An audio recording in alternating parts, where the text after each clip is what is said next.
各位朋友，最近新加坡政府出面大骂中国的网友，本来呢，这些网友呢，也就是调侃一下新加坡，说你以后改名叫印加坡算了，那个印度人越来越多。结果呢，王群才好死不死，他派他的部长出来骂街，那个联合早报出来骂街，这可把中国网友给惹怒了。你要知道，那中国网友那是互联网上的祖宗啊，轮番这个挖掘新加坡三哥化的真相啊，连这个新加坡本地的网友都看不下去了，因为新加坡的部长出来威胁啊，说网上看到这些那个内容你就要举报啊，然后呢，新加坡警察部队也严格要求那个什么谷歌啊，什么 X 呀，删帖啊，是吧？结果呢，新加坡本地网友都看不下去了。新加坡的本地网友是这么说的，说新加坡人民的眼睛看清楚一点，网上流传的没有不对的地方，新加坡到处都是印度人，政府还不承认，到处都有工程做不完，一个工程几个印度人做，一个做几个人看手机，那里做工程做不完。最近呢 KK 小拜中心印尼女佣和印度劳工打架，几个月前什么前乌记商业中心也是，请问这个也是假的吗？啊，你看，你要说这是那个别人冒充的，可是别人怎么会说出这么本地化的语言来呢？这肯定是新加坡自己的网友。这个说有空就去小印度横街小巷走走了解情况啊，也去蚌鹅宿舍小道走走视察还写成了试菜，说别为了人头税增加国库啊，忘却外来劳工带来的种种民生问题，把花园城市的美誉一扫而空。不是贬低外劳，是他们带不良习惯强加给本地人，请三思，别高高在上批评人民没有同理心。包容容易吗？你看用的这词儿啊，这肯定不是别人能够写出来的，这肯定是本地的网友。各位，我们一向都是各族和谐共处，但新入口来的外来人口也未免太多了吧？不要躲在冷气的办公室，去搭地铁看看吧。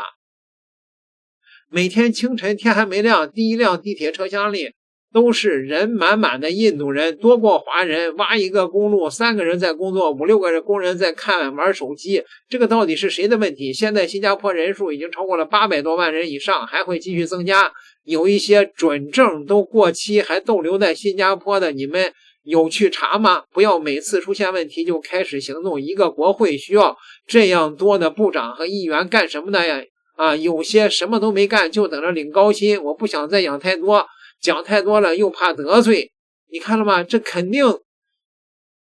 这种语言本地化那是别人装不来的呀，朋友们，对吗？中国的网友啊，既然新加坡政府你们嘴硬，那我就把你们的皇帝新衣揭开来看看。是新加坡还是印加坡？你敢信这不是印度街头，而是新加坡？宝塔街满地拖鞋，整条街密密麻麻全是阿三，连下脚的地方都没有。那个连吐口香糖都要罚1000新币，随地吐痰要鞭刑的新加坡，如今在印度人面前，所有严苛法律全部失灵。没人能想到，全世界管得最严的国家，居然第一个在印度人面前缴械投降。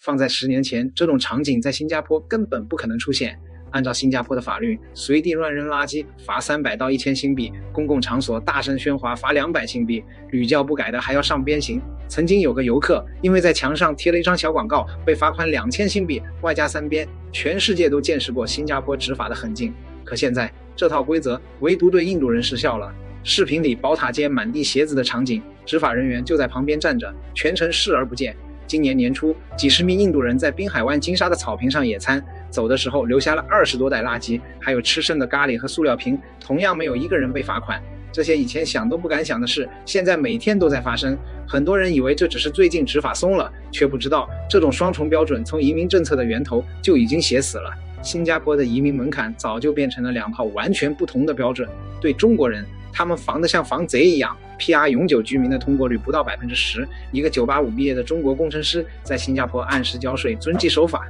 工作5年都拿不到 PR 是常态。可对印度人，新加坡却敞开了大门，恨不得把他们请进来。普通印度人来新加坡做餐厅服务员，工作2年就能拿到 PR，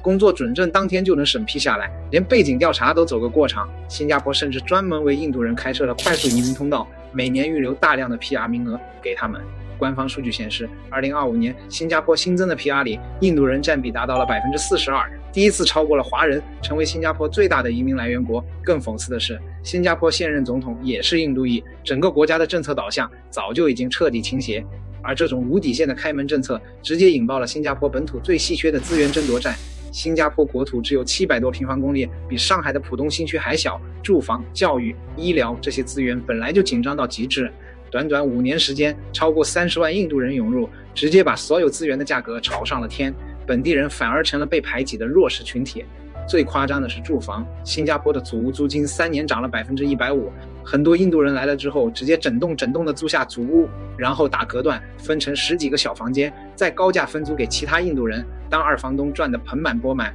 本地的年轻人根本租不起房子，很多人只能搬到隔壁的马来西亚柔佛州，跨境通勤3个小时来新加坡上班。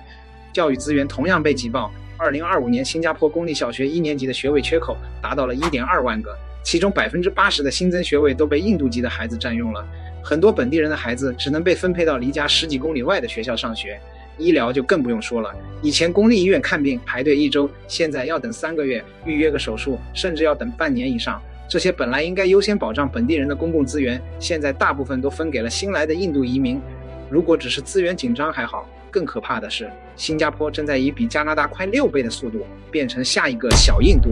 加拿大用了整整30年才把自己变成了印度人的第2故乡，而新加坡只用了5年。和加拿大不同，新加坡的国土面积太小了，人口承载能力早就逼近了极限，根本没有多余的空间容纳源源不断的印度移民。按照现在的移民速度计算，到2035年，新加坡的印度籍人口就会超过100万，占总人口的25%。到2040年，印度人就会超过华人，成为新加坡的第1大民族。更让人担心的是，现在涌入的这些新印度人和新加坡原本的老印度裔完全不一样。那些在新加坡生活了几代的老印度裔早就说英语，认同新加坡的身份，完全融入了本地社会。可这些新来的印度人抱团排外，拒绝融入，只说印地语，保留着印度本土所有的习俗和陋习。他们只和自己人来往，有自己的圈子、自己的规则，甚至看不起那些已经融入本地的老印度裔。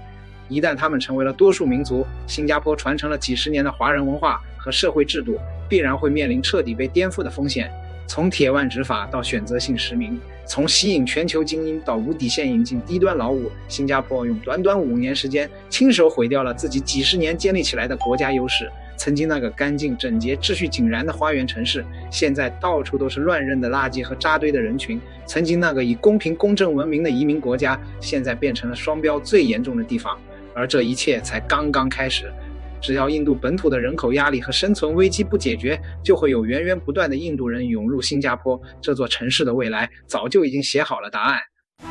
新加坡联合早报最近有点狂吧？中国网民评论了一下新加坡的印度人，他们就受不了了。他们不断地写小作文，试图在南海问题上搅浑水。一个草台班子的仲裁庭，一个坡县的村报，在那儿吐口水聊联合国海洋法公约，真就是像网友们所说的那样，屁股大个国家，好大张脸。这个坡县越来越不知道自己到底几斤几两了。这个黄循财你也是想不开，是吧？说你得罪谁不好，你非得罪那14亿中国网友去，那你不是那个这个屁眼子这个拔罐子，你说做得紧死得快吗？点个订阅，咱们下期再聊。